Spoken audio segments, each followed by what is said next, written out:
Some men are remembered for how they lived. He is remembered for how he fought. No throne, no lord, no mercy, only steel, silence, and a name that refused to die. Miyamoto Musashi, a man who walked through chaos as if he belonged to it. A swordsman forged not by honor, but by hardship. Not by comfort, but by conflict. And not by destiny, but by the brutal discipline of a man who chose, again and again, to stand alone. They say he was undefeated. They say he faced death more times than most men ever dare imagine. But that is not what made him terrifying. What made Musashi dangerous was not merely his blade. It was the stillness in his mind, the precision in his judgment, the cold understanding that every battle is won long before the first strike is made. He did not chase glory. He chased mastery. And in doing so, he became something far greater than a warrior. He became an idea, a shadow that still lingers over history, a symbol of discipline, isolation, and absolute control. But who was Miyamoto Musashi really? A master swordsman? A ruthless survivor? Or a man who turned his entire life into a battlefield and conquered it?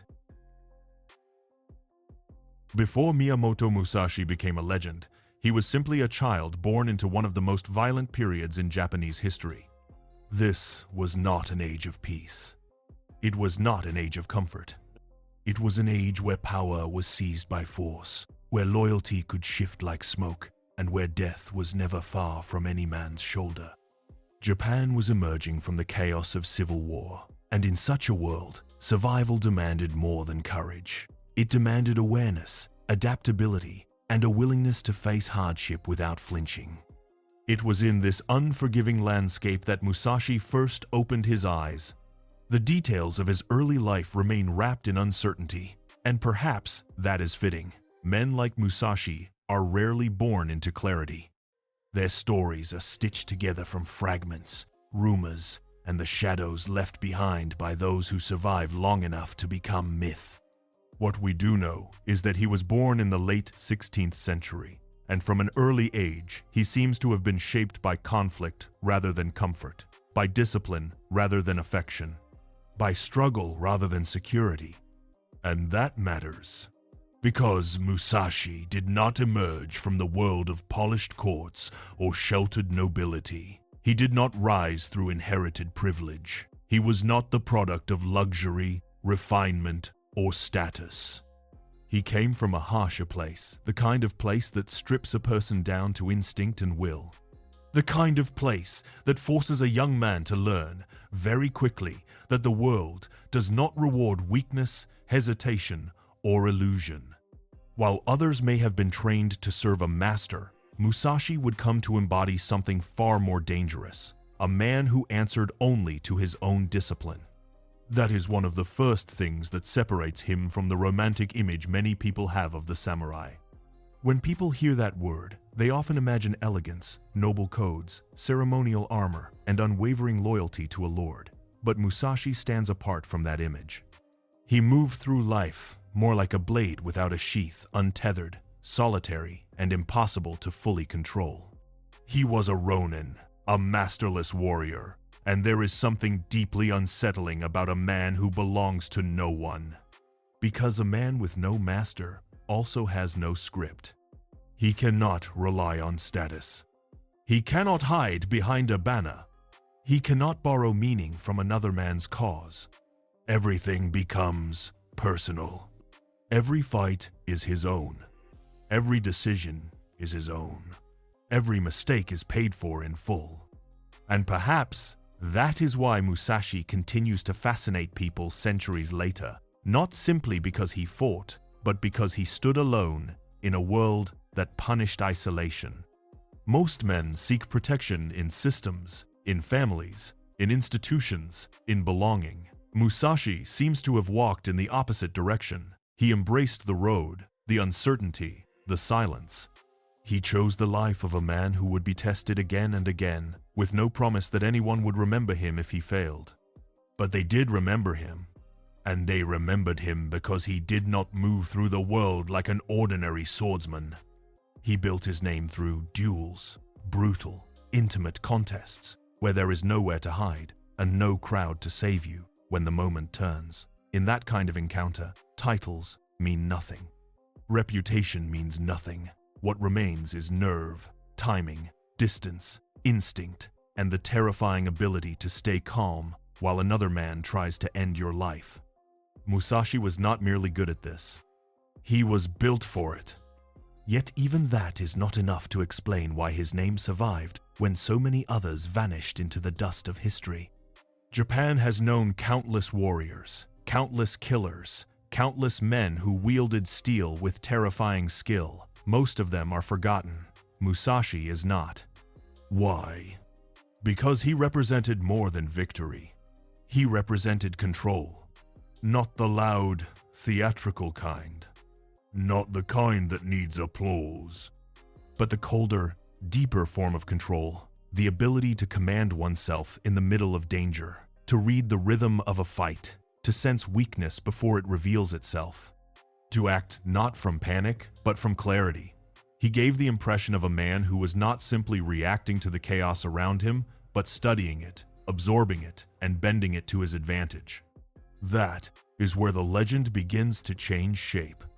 At first, Musashi appears to be the story of a swordsman, but look closer, and he becomes something else. He becomes the story of a man who turned his entire life into a discipline. Even in the way history remembers him, there is a certain darkness to his presence. He does not glow like a heroic figure carved in gold. He lingers like a shadow, quiet, severe, uncompromising. A man whose strength seems to come not from passion, but from restraint. Not from rage, but from precision. Not from wanting to be admired, but from refusing to be unprepared. And that may be the real reason Musashi endures.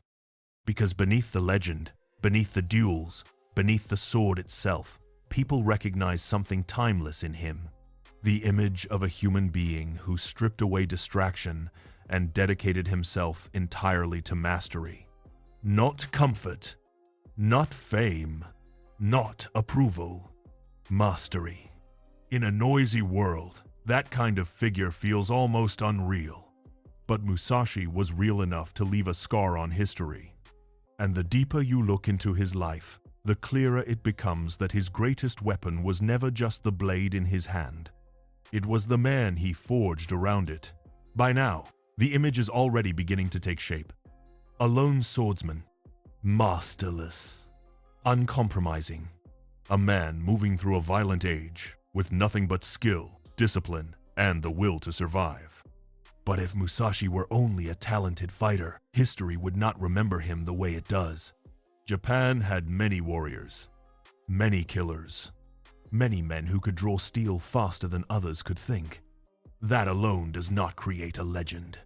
What made Musashi different, what made him deeply unsettling to those who faced him, was that he seemed to understand a truth most fighters learn too late. A battle is rarely decided by strength alone. It is decided by rhythm, by perception, by timing, by fear, and above all, by the mind. Musashi did not enter combat like a man simply trying to overpower another. He entered it like a man trying to take control of the entire field of reality around him. He studied not just movement, but hesitation. Not just technique, but intention. He looked beyond the blade and into the invisible forces that shape every encounter: confidence, doubt, impatience, ego, expectation. That is what made him dangerous. Because when a man understands your body, you can still resist him. But when he understands your mind, the fight begins to belong to him before it has even begun. This is why Musashi's reputation carries such a particular kind of darkness. He was not remembered merely as fierce. He was remembered as composed, calm, in ways that unnerved other men. Deliberate in ways that made them second-guess themselves. He did not need chaos to win. In many ways, he seemed to feed on the chaos of others while remaining still at the center of it himself. And stillness, in a fight, can be more frightening than aggression. Anyone can be loud. Anyone can appear dangerous. Anyone can wear anger like armor and mistake intensity for power. But the truly formidable person is often the one who does not need to announce anything at all. Musashi seems to have understood that. He understood that control is a weapon, that silence can apply pressure, that uncertainty can be used like a blade. If his opponent was ruled by emotion, then emotion itself became a weakness to exploit. If his opponent was attached to pride, then pride became a crack in the armor. If his opponent expected a certain rhythm, Musashi would disturb it. If they expected a formal duel, he would bring unpredictability. If they wanted the comfort of structure, he would deny it to them. He was not merely fighting men. He was dismantling certainty. And once certainty is gone, most people begin to collapse.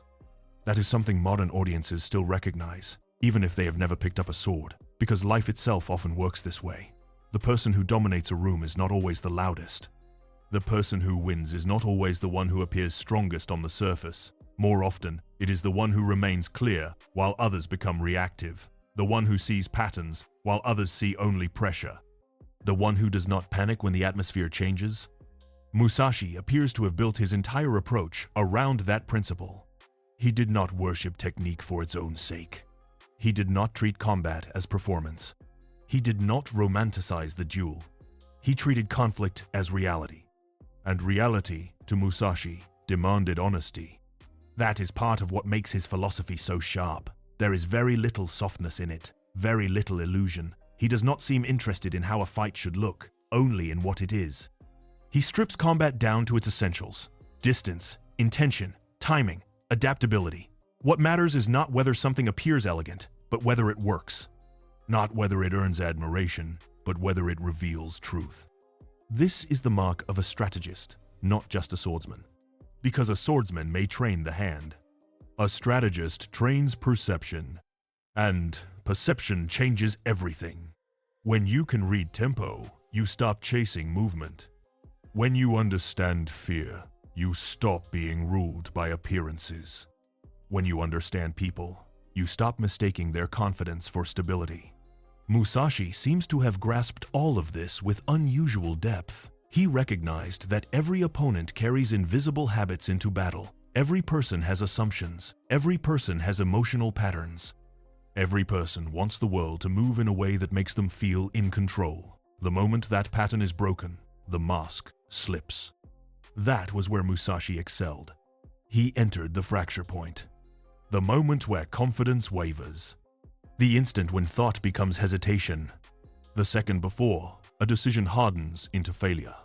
And in that instant, he acted. Not wildly, not emotionally, precisely. That precision matters, because Musashi's power was not built on frenzy, it was built on clarity. He did not seem interested in overwhelming the world with force, when he could instead understand it more deeply than others did. His strength came from alignment, mind, body, timing, purpose. Everything working together, no wasted motion, no wasted emotion, no unnecessary noise. This is why his image endures as something more severe, more haunting than the image of an ordinary hero. He was not the sort of figure who inspires through charm or warmth. He compels attention because he represents a level of discipline most people admire from a distance, but rarely wish to live themselves. To think like Musashi is to abandon excuses. To fight like Musashi is to abandon vanity. To live like Musashi is to accept that mastery demands isolation, repetition, and a brutal kind of self-honesty. That is not a comforting idea, but it is a powerful one. And perhaps that is why Musashi still feels relevant now. Because we live in an age full of distraction, performance, and noise. An age where many people want the appearance of strength without the burden of discipline. They want confidence without training, results without solitude, mastery without sacrifice. Musashi stands as the opposite of that illusion. He reminds us that real power is often quiet, that real control is internal, and that the most dangerous person in any room may be the one who has already mastered himself. So when people say Musashi was feared for his sword, that is only part of the truth. The sword was visible. The mind behind it was not. And that invisible force, the patience, the detachment, the ability to see through another man's movements into his intentions may have been the sharpest weapon he ever carried. Because in the end, steel can cut flesh, but understanding can cut deeper. And Musashi understood something that many never do. The true battle is not simply between one man and another. It is between confusion and clarity, impulse and control, ego and awareness. And in that battle, Musashi was terrifying. If Musashi had only won duels, he would have remained a formidable warrior. But he became something more than that. He became a thinker. That is where his legacy changes. Because at some point, Musashi ceased to be merely a man surviving conflict and became a man trying to understand its deeper laws. He was no longer just fighting opponents. He was studying pattern, rhythm, perception, and the hidden structure beneath struggle itself. For Musashi, combat was never only about the sword. The sword was a tool, a language, a mirror. Through it, he examined the nature of decision, timing, discipline, and control.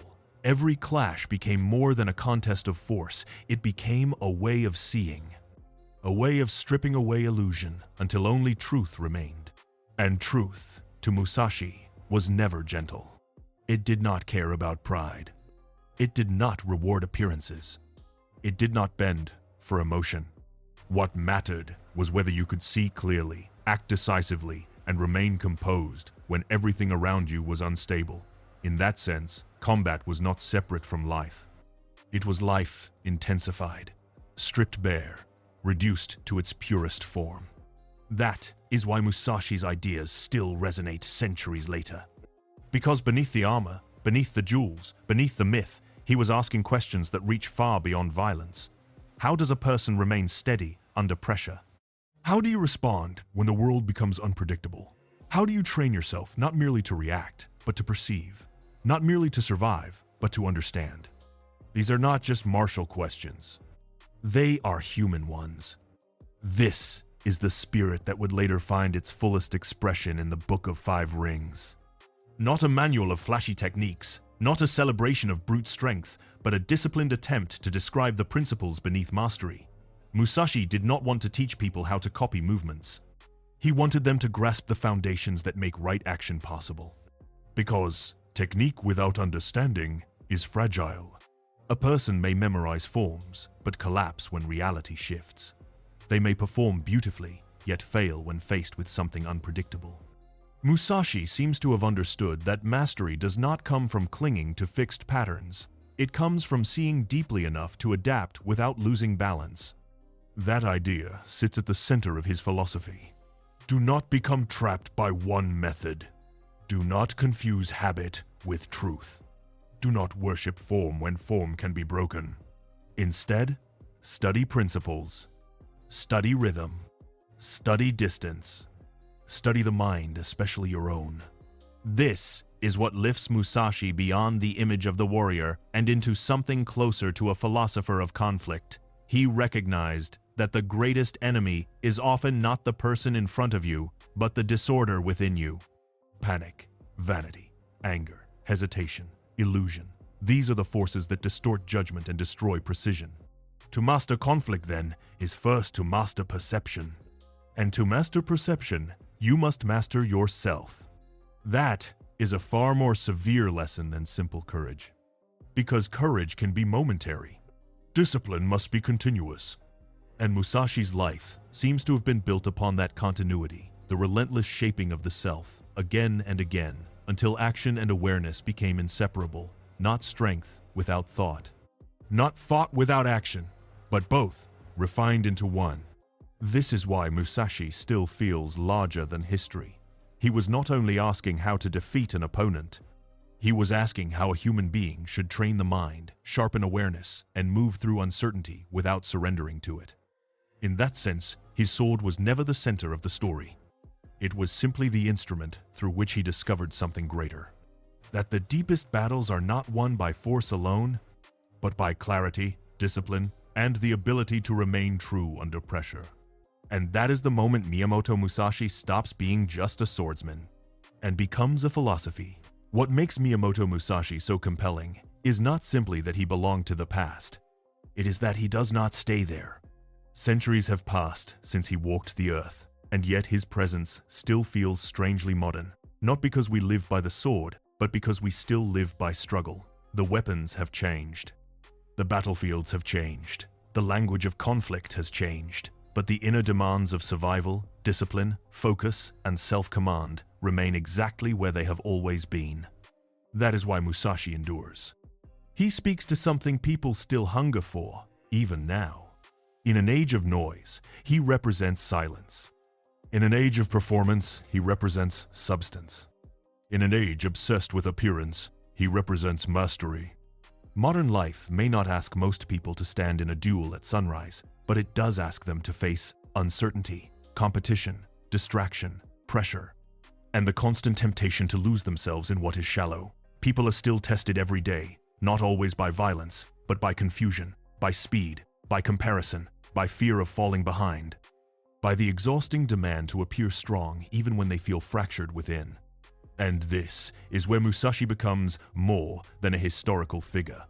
He becomes a symbol, not of perfection, but of discipline, not of comfort, but of control, not of easy inspiration, but of hard-earned clarity. There is something deeply magnetic about a figure who seems untouched by the need for approval. Musashi does not survive in memory because he was charming, or comforting, or easy to admire in a simple way.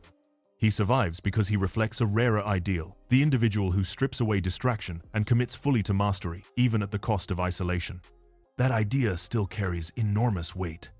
Because many people today are surrounded by endless stimulation and yet feel internally scattered. They consume more, react more, compare more, and still struggle to focus. Musashi stands in direct opposition to that fragmentation. He represents concentration, precision, a life reduced to essentials, a person who refuses to be ruled by excess. And whether people realize it or not, that kind of image is powerful precisely because it feels so difficult now. To remain calm while others rush. To remain clear while others perform. To remain disciplined while others drift. That is not just admirable. It feels almost radical. This is also why Musashi continues to appear in books, films, games, philosophy, and modern discussions of strategy. He is not remembered only as a warrior from feudal Japan. He is remembered as an archetype, the solitary master, the disciplined mind, the man who turns hardship into refinement and conflict into understanding. Such figures always return in times of uncertainty. Because when the world feels unstable, people begin to search again for examples of inner stability. When life becomes loud, they become drawn to those who embody stillness. When everything feels performative, they become fascinated by those who seem real in a harsher, more stripped-down sense. Musashi offers that image. He offers the possibility that strength does not have to be theatrical, that confidence does not have to be loud, that mastery is not something declared, but something forged in private. And perhaps that is why his story continues to resonate far beyond Japan, far beyond martial tradition, far beyond history itself. Because at his core, Musashi represents a question that never goes away. What does it mean to truly master oneself? Not to impress others. Not to collect praise. Not to appear powerful for a moment. But to become inwardly steady, disciplined, and clear, even when life becomes difficult. That question is as modern as anything we face today. And that is why Musashi still lingers in the imagination of the world. Not merely as a man of the sword, but as a figure who reminds us that in every age, the deepest battle is still the battle within. And now we arrive at the final question. Who was Miyamoto Musashi, really? A historical master? A ruthless survivor? A philosopher forged by violence? Or a legend made larger by the passing of time? Because with men like Musashi, the line between truth and myth is never clean. The further a figure stands from ordinary life, the more the world begins to shape him into something beyond human. Details blur, stories sharpen, facts are repeated until they harden into symbols. And eventually, what remains is no longer just a person, but a presence, half history, half projection, half memory, half need. Musashi has become exactly that. There are things we can say with confidence. He lived. He fought. He wrote. He left behind a philosophy severe enough to outlast centuries. But surrounding those truths is a growing shadow, the aura of the undefeated warrior, the solitary genius, the man who moved through life untouched by fear. And this is where it becomes necessary to look at Musashi not only as a hero, but as an idea. Because history does not preserve people at random. It preserves the people a civilization continues to need. And perhaps that is why Musashi endured. Not simply because of what he did, but because of what he came to represent. He represents discipline without ornament, strength without dependency, clarity without illusion. A life sharpened against hardship until it becomes almost impossible to separate the man from the method he lived by. Whether every story told about him is entirely true is, in a sense, no longer the most important question. The deeper question is this: why does a figure like Musashi still matter so much? Why do people continue to return to him, generation after generation, across cultures, across centuries, across worlds so different from his own? Perhaps because modern life has not made human beings less lost, only more distracted. And in a distracted age, a man like Musashi appears almost supernatural, not because he performed miracles, but because he embodied something rare: total direction, a life organized around mastery, a mind disciplined enough to cut through confusion, a self forged deliberately rather than assembled from impulse, approval, and circumstance. That is why he continues to haunt the imagination, not as a comfortable figure, not as an easy moral example, but as a severe reminder of what it means to live with purpose sharpened to its edge. At the same time, there is something cautionary in his image as well, because mastery of this kind comes at a price. Isolation, relentlessness, the refusal of softness. A life so disciplined, it can begin to feel almost inhuman from the outside. This is what makes Musashi fascinating rather than simple. He is not merely inspirational, he is unsettling. He forces us to confront a difficult thought, that greatness and solitude often walk together, and that the pursuit of total mastery can strip away more than weakness. It can strip away comfort, ease, and perhaps even parts of one's ordinary humanity. So was Musashi a true master? Yes, if mastery means clarity under pressure, discipline without compromise, and the ability to shape one's life according to principle rather than impulse. But was he also shaped by myth? Certainly, because all powerful figures are. Yet that does not diminish him. If anything, it reveals how deeply he entered the imagination of history.